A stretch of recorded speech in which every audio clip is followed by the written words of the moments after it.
Tak, tak, tak, Oh. tak. Oh. Paano parami ng pera? Ano?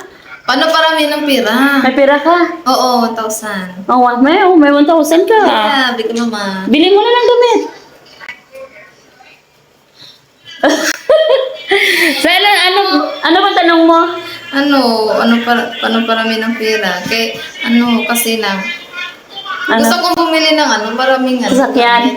Hindi! Gusto Ano? kong bumili ng bagong cellphone. Kaso wala akong Wala kang budget. Oo. Simple lang yan. Bigyan mo sa akin ng 1,000. Itong 1,000 na to, paano paramihin itong 1,000? Simple lang. Magtrabaho ka na magtrabaho, huwag kang kumain, huwag mo itong gastusin, ipunin mo lang ito. Siguradong dadami yan.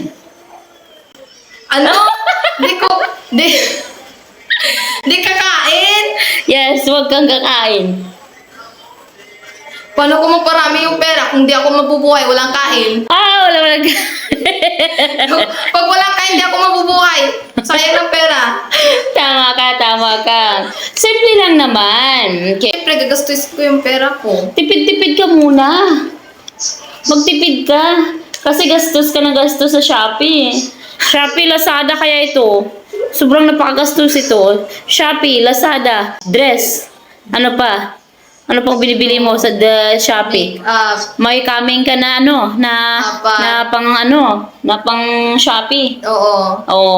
Huwag mong gastusin kasi, magtipid-tipid ka. Alam nyo ba, si mama nyo, nagtatrabaho doon sa Hong Kong. Para sa inyo. Lahat ito para sa lahat ng mga kabataan na binibigyan ng pera ng kanyang mga magulang. Huwag niyong gastusin. Magtipid kayo para sa inyong future. Hindi lang naasa kayo sa inyong mga magulang.